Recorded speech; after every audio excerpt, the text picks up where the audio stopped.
Yes, what's going on, everybody? Welcome back to another brand new Rugby Muscle podcast. I'm your host, as always, TJ. We're not doing a Q&A one. This is another Rugby Muscle Applied. I do apologise that I haven't done one of these for a few weeks, but I've been very busy getting the Rugby Muscle or Team Rugby Muscle member site up and running. Really excited to get that going, and it's coming at a strange time, I guess, but a time when I really do think it's needed.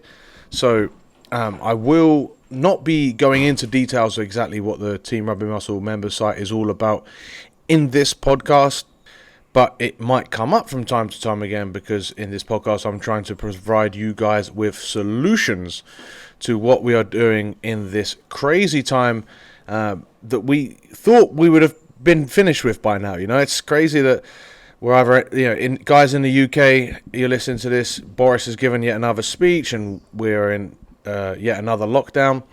Guys in the UK, in the US, seem to just be treading water forever.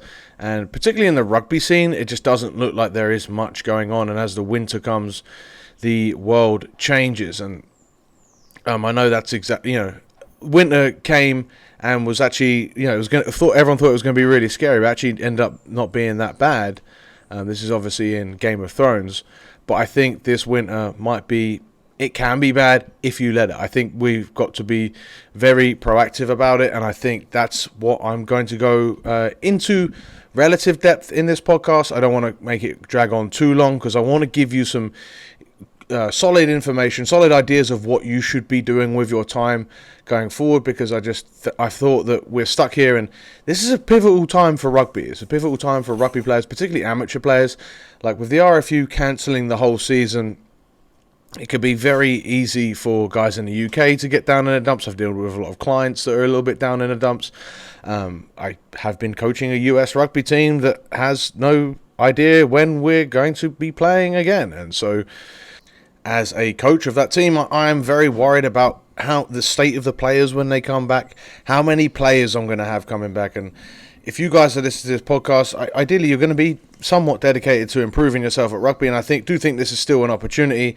But I do also understand that that's an issue that is cropping up, and I wanted to really get out ahead of it and really give you guys some quality ideas, information, and a bit of a different, hopefully fresh and positive outlook that we can make the best of this situation. And it's not just, think positive things and do all this, but there is a sprinkling of that, and there is a sprinkling of, let's look at the reality of the situation and what can we best do about making that better.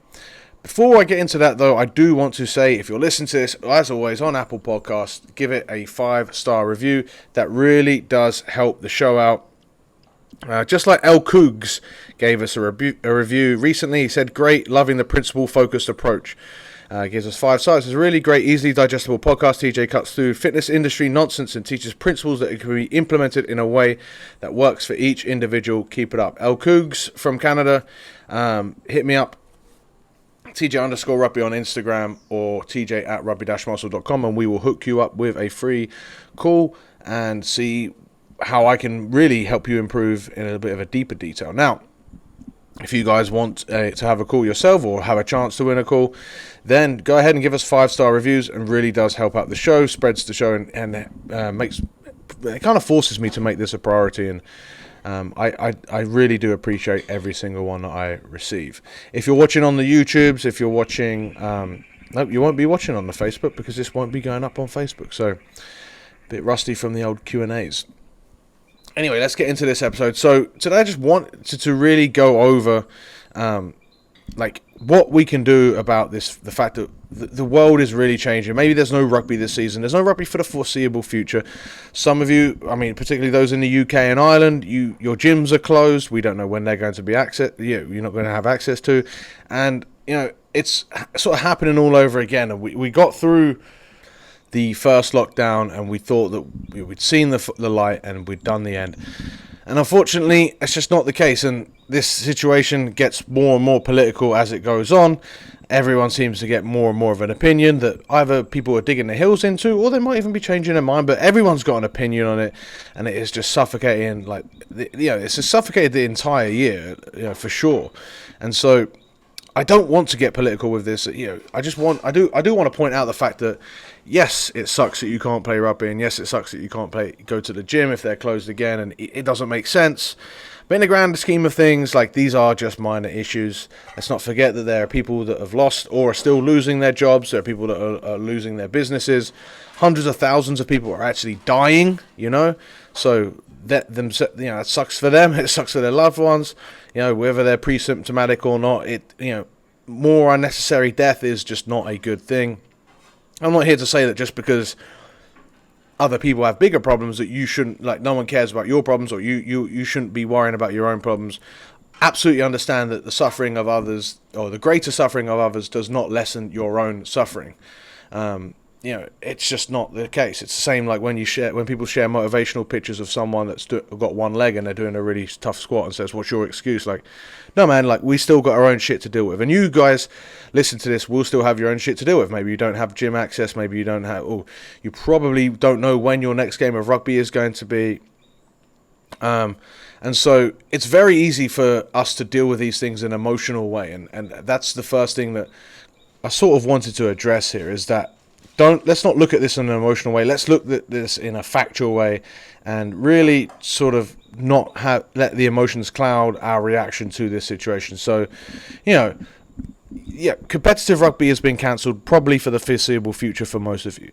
Gyms have maybe potentially been closed for the foreseeable future for some of you. That's it. I mean, that's the fact. It's not, if we look at it in an emotional way, you could look at those facts saying, oh, that means that you can't play rugby anymore and you can't go to the gym. Well, that's not quite what the message is saying. The message is saying it will be some time before competitive rugby matches are played at your level again. That doesn't mean to say that there is no training on the horizon once the situation calms a little bit down. Doesn't mean to say that there are no other possible fixtures that can be played at some point soon enough, in a local environment, or however which way you go about it. And these things will happen in due course. And so will competitive rugby eventually get back on its feet. And it is your duty as someone that enjoys rugby, enjoys the game, and wants to make the best of it yourself, to get back to playing rugby whenever you can. Now, as far as gym situations goes, those in the UK and Ireland, gyms have been temporarily closed, and in the interim, you might not have access to the equipment, the space that gym provides, but there are still many ways that you can still train and make progress in the interim. And really, that's the biggest part of this, is that really understanding that this is a temporary situation, and there are many things that we can and should be doing in the interim if we want to make the best of it. It's very similar to guys that have been injured. There are top quality internationals, there are the lowest level of amateur players, all of which have suffered horrific injuries that have stopped them from being able to play the game for 2 years or more. And they've all still come back to play. And if they've done it in the right way, they've come back at a more competitive level and been able to play some of their best rugby post-injury. So if you just see that, everyone is injured because no one is playing rugby, this is actually a time where you're not injured. You could still make progress, and you could still come back an absolute much better player with much more improvement. So I think with that in mind, and with the gyms being closed, I want to go through three main things that I do believe. I went over on my podcast. I went over on the Instagram, TJ_rugby. Three things that I really do think that everyone should be trying to do in this interim and utilizing this extra time. So let's go through those now. Hi guys, I just wanted to jump in here to tell you that if you're enjoying this podcast and you want to become a better athlete, then you can go ahead and visit rugby-muscle.com and pick up any of our free goodies. That is the 50 free rugby conditioning sessions, the physique nutrition crash course video series, the supplement guide, and newly added is a macro calculator. Yes, that's right, a macro calculator where you will be able to work out your protein, carbs, fat, and calories that you should be eating on a daily basis to give you a guide as to where to start your diet from. This will help in conjunction with your 50 free conditioning sessions to build you out a decent little plan that will enable you to take control of your training and use effective training and nutrition to become a better athlete. All of that stuff and more can be found at rugby-muscle.com or rugby-muscle.com/macros for the macro breakdown. So with that interlude actually came at a perfect time, because that is the first thing that I would suggest that a lot of you guys do. is spend the time to educate yourself. Time is on your side right now. It's not your enemy. We haven't got a game to play every weekend. We haven't got a real fast timeline that we need to be our best for. Some of you might not even play rugby for another year or so, and that means that you've got another year where you can really take some time away and spend it on other priorities, and then really hit the ground running once you're at it. And educating yourself could absolutely be one of the most productive priorities that you choose to do. I don't think that most of you guys listen to this podcast, have an issue with being able to train hard enough or being overly committed. I think most of you have a good, decent enough commitment level, and even if you don't, you'll be able to once you get your head around what you need to be doing. I think I go as far as to say working hard isn't the difference maker. I've seen people that are in third 15s around the world work their ass off and really train for hours upon hours upon hours and get worse. I've seen that. I've seen guys that do that countless times, and you can probably think about some guys that have done the same thing. I've also seen guys that seem to put a minimal amount of effort in, and they will make remarkable amount of improvement and progress over the course of the season. And the difference there isn't that the working hard isn't the difference. I think working hard is the price of admission. It's something that everybody should be doing anyway. If you're a rugby player, you're willing to suffer. You're willing to take the hits. And you're willing to dig deep and train hard, especially if you listen to this. But it's the player that focuses on that effort and suffering into the right areas that is the guy that really makes a huge difference. And I think that's one of the biggest things that I really do continually preach about on this podcast and with what I do with Rugby Muscle is avoiding the noise and quietening down all the BS that you don't need to be doing. And I think that's something that once you get a decent education, you can really decipher what is noise and what you actually need to be doing as training, what you need to focus on. Because it's the Abraham Lincoln quote where he says, if I had a certain amount of hours to chop down a tree, I'd spend the first 70%. I'm absolutely butchering this quote, by the way, but the first 70% sharpening my axe. And the point here being is that if you're training incorrectly and if you're training suboptimally to improve yourself as a rugby player, you could train your ass off for a year and essentially be hitting that tree with a completely blunt axe because you haven't sharpened it, because you don't know what you should be doing. So I really do think that you should spend the time, and you could even spend, especially if you're in lockdown and you know there's a month without the gym, you could potentially spend that entire month when you would have gone to the gym, take those 2 hours and spend it watching educational training videos, reading about how you should be training as a rugby player, discovering what you want to be doing. And I can put resources like the Rugby Physical Preparation Pyramid series in the links in the show notes below. I'll put a couple other links to things that I think that you should be doing, and obviously I gave it on the interlude things that you can pick up for absolutely free to educate yourself as a rugby player. But the fundamental point is that if you spend this time, you view it as sharpening the axe. Yes, you might not be training in that moment to get the most, but what's the rush? You might not be playing until the summer or sometime in the new year, but nothing urgent, and so you've got the time now to spend maybe a month just resting, recovering, and educating yourself on what you need to do. Not only does this help you sharpen the axe and figure out exactly what it is you need to be doing to make your training, make your workouts more effective, but it's also a really good time to give you a deeper understanding of not just what to train, but why you're training in the first place. What does playing rugby mean to you? What do you need to do as a rugby player to get more enjoyment, to get more fulfillment out of your training and out of your life? And I think that's a fundamental thing that a lot of people get wrong, because when they look at trying to train for rugby, they don't look at what they need to be doing for themselves. They just copy a workout from a professional player, or they just go see what the All Blacks do, or they just go look up workouts that seem like they're kind of hard and kind of fun. Well, unfortunately, that's just copying what someone else is doing. That's not educating yourself. That's just it's it's parroting someone else. A parrot cannot speak a language. A parrot can just repeat noises it's hearing. And if you're just copying other people's workouts, you don't really know what's effective. You don't really know what you're doing. You haven't really got a fundamental, deeper understanding of what you need to do. And so, yes, obviously, I'm going to push you towards my own material because I put it out there to educate, the keen amateur rugby players that are out there that are really committed to improving themselves. And I would start with the Rugby Physical Preparation Pyramid. I really would. And, you would look there and you would see that it's not just all about training, which brings me on to my second point quite well, actually, I think.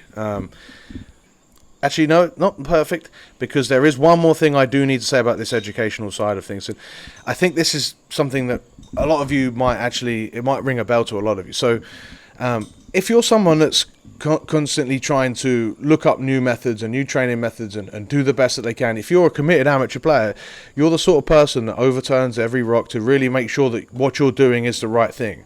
Unfortunately, that can lead to massive overwhelm and, the phrase paralysis by analysis. You're constantly assessing and trying to see how your training can be better. You're looking for new training methods, looking for new things that you can tweak with your diet, what you need to add in, what you need to take away, what you need to be wary of.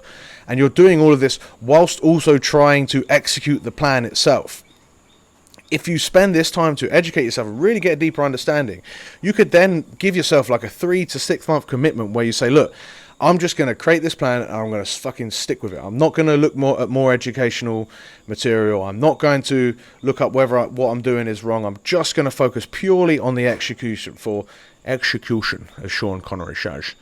Execution for the next 3 to 6 months, and I'm not going to try and educate myself. Then I'm going to look back, see how it went, and see through a newer light and by undergoing more education, see what I could have done better to improve it. But I think, like, when you're trying to focus on executing, like that's a time when you shouldn't be educating yourself. So if you take the time now to educate yourself, you can then really alleviate that burden of worrying about what you're doing in the future or whether that is going to be perfectly optimal. You can just focus on the execution of the matter.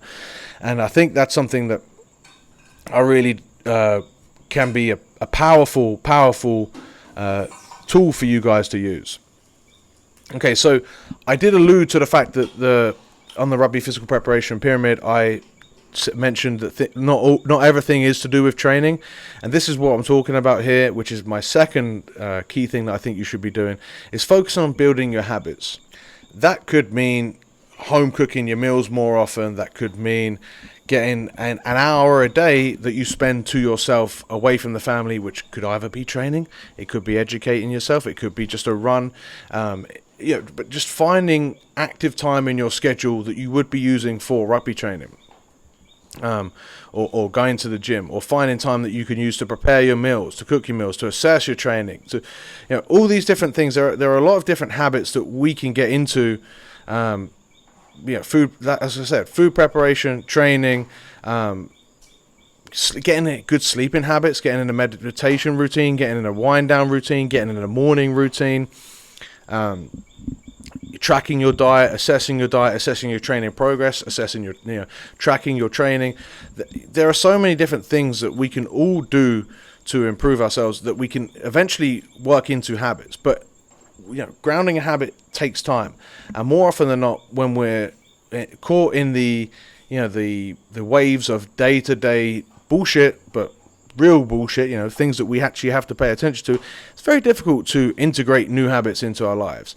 Now that you might have the space away from a potential rugby season, or even away from the gym, or when you're stuck in your house potentially, if for those in the UK and Ireland, now you have time to try and ingrain these habits early doors, whether that is getting up earlier in the morning or sorting out your sleep, whether that is cooking every once a week to batch cook your meals, whatever that habit or those habits can be, you can slowly integrate them as part of your routine, see how they improve your life, and see what you can and can't do, what does and doesn't work for you over this next month or two, to really get it ingrained.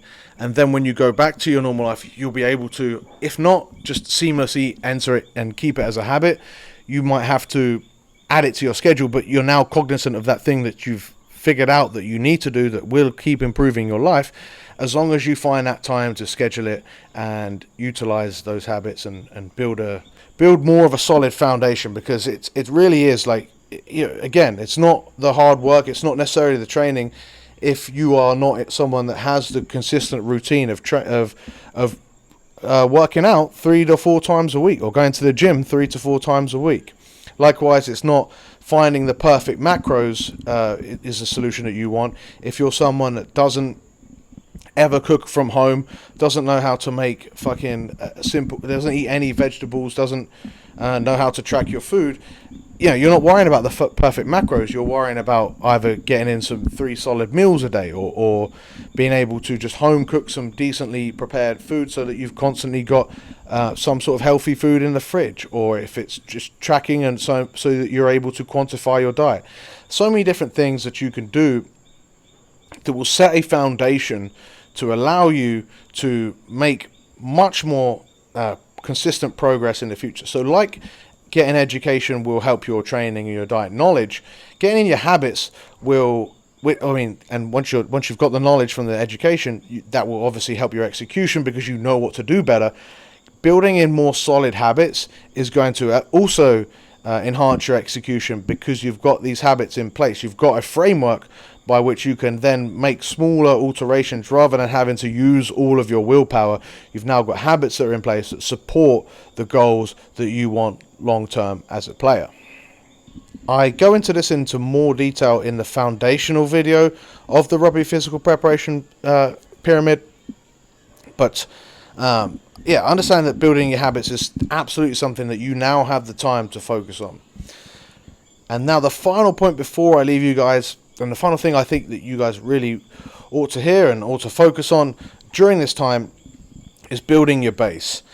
Building your base is something that I guess I'll explain by giving an analogy with the idea that that we are not playing rugby for the next few months. And yes, it's a bit of a bummer, but now that's kind of confirmed, right? Or at least we're not playing any competitive rugby. This is like having a building where the foundations are sort of coming away. Maybe it's a building where a lot of high-level business is done, right? I don't know what people do in offices, but I suspect it's a lot of high-level business. And so these people in these office buildings, they're making a lot of money with their high-level business. But unfortunately, this building is, its foundations are sort of eking away. Maybe the reception area, maybe the bottom few floors where the lobby and whatnot. It's a bit of a shit show. But because every week, they've got in this building lots of high-level business people coming in to the lobby every single day, they do not have the time to sort of tear out the floor, change the wallpaper, I don't know, whatever they have to do to make the lobby look pretty and inviting for guests. They just haven't had the time to be able to give it a new coat of paint and give it a really nice makeover. Not even just, they've been able to keep it up and keep it relatively clean, but they haven't had the time to give it a full-on makeover, because that would mean closing the lobby down, which would mean all of these high-level business people would get turned off and they wouldn't go to this building because, they're high-level business people. They don't want to be around construction sites. Well, now we've got a time where we have no high-level business happening. We don't have any high-level business people coming into our building every single day or every single week. We have the time now to really strip away at our foundation and strip away at the lobby itself, and essentially close it down and make it plan it out to make it look as pretty as we can, and then go about each part of the building or each part of the lobby, and we put a really nice bit of wallpaper on. We have some, we might even get some architectures in, or I don't know what I'm going a bit too far with this analogy, but you get the point, right? We're going to make this lobby look really fucking pretty. We're going to reinforce the foundations. And then once we get prepared once it's time to prepare for more high-level business people coming in a few months, Jesus Christ, this building's going to look fantastic. We've got then the potential to do much more high-level business, because maybe we expand the lobby out. Maybe we, not only do we make it look prettier, but we make it bigger as well, so it can hold more people in at a time. And not only do we make it bigger, we make it more organized so that more people can come in and out in that bigger space. And this is exactly like your body, right? Instead of the high-level business people, we're talking about that's rugby games. And what you're going to be doing is, rather than having to worry about all of the hard work that you need to do to survive through your Tuesday and Thursday training or through your Saturday games, or to prepare for the next upcoming game, even if you're playing every couple of weeks, it's still the same sort of notion, right? It's still a big interruption that you've constantly got, and you don't have the time to work on your base. You don't have the time to work on just pure aesthetics, your physique, how fat you are, how muscular you are, your low level aerobic stuff. You just don't have the time to work on this because you're too busy working your speed because you want to get faster for this game that's coming up. Now we don't have any games that are coming up. So if you're working speed right now, essentially you're wasting your time because unless you consistently work it until the end. But even then, speed is something that you would work for 2 to 3 months at a maximum as an amateur and someone that's got a lot of other commitments. That's the most you could really tolerate and still make improvement before you would experience some level of drop off or at least plateau. So I wouldn't waste my time doing that. I would spend all of my time in this period building my base out by working my aerobic system, by working on some good old hypertrophy, by working on some fat loss and some basic movements. And obviously we've said with our habits, but essentially I would train almost akin to a bodybuilder in some ways, where I would just look at improving my physique. That physique is then going to give you so much more potential, either when gyms open or when training restarts or when matches restart. You then have the potential to build on your physique that you've now created to make you a better rugby player. That new physique will enable you to potentially be faster because you've got less weight to carry around, potentially move better because you've got less weight to carry around, potentially be stronger and more powerful because you've got more muscle mass and less body fat. Essentially, just increasing your body composition, just being an overall generally healthier and better human is going to give you more potential to make you a better athlete. On top of that, it also gives you an opportunity to have some training goals. Now you've got a goal where you're not improving your physique because you care what the bitches on the beach are saying or you're trying to impress the other bros in the gym. Now you've got the goal of improving your physique, and it isn't a vain process. It's a process whereby you're doing it for the improvement of your physique to improve you as a rugby player. And I do think that could be a fantastic goal for you guys to aim for. And if you want more information on a new training camp that I will be opening, if you're listening to this on the first week of November, I will be putting a link up on the Rugby Muscle Athletes Facebook group, and I'll be sending out to the emails which you can collect by downloading any of our free goodies at rugby-muscle.com, on how I will be going about putting that training camp. And part of that training camp will include access to the Team Rugby Muscle members site, so be on the lookout for that. But that's just an idea to help you guys do that. Now, you don't have to do that, of course. You can absolutely take on these 3 pieces of information and apply them to yourself without any financial investment whatsoever. I just wanted to make sure that you guys have an option there for that. And without further ado, that will end the podcast. I said it was going to be a short one, but as usual, I rambled on. I hope you guys really did enjoy this one and found it useful during this really, really strange time. And hope you guys are staying safe out there. As always, give it a 5-star review if you've enjoyed this podcast. Let me know, TJ_Rugby, if you listen to it. Tag me and send some screenshots. I really do. Fascinated to know who's listened to this and how you guys are listening to this. So give me some feedback on that. And otherwise, I'll see you guys in the next one. Alright, thank you so much for listening. If you enjoyed that episode of the Rugby Muscle Podcast, then I've got a quick little request and a potential prize giveaway for you if you do said request. All I want you to do is go to Apple Podcasts and type up a 5-star review. Just your general opinions of the podcast would be great feedback, but also helps us reach higher rankings, get more exposure, allow me to attract more guests and devote more time to developing a better all-around podcast experience for you. All you have to do, once again, is go and give us a 5-star review on whatever podcast service you use.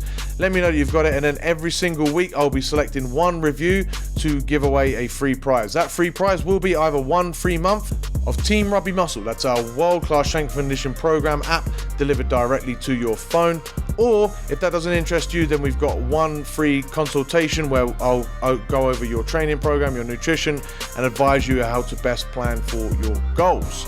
Even if none of those things interest you, it's still doing me a solid and helping the podcast grow by going and giving us a 5-star review. There's no real excuse. It takes like 1 minute and that helps the show out exponentially. So I'd really appreciate if you could do that. Thank you guys so much for listening. I'll see you in the next one.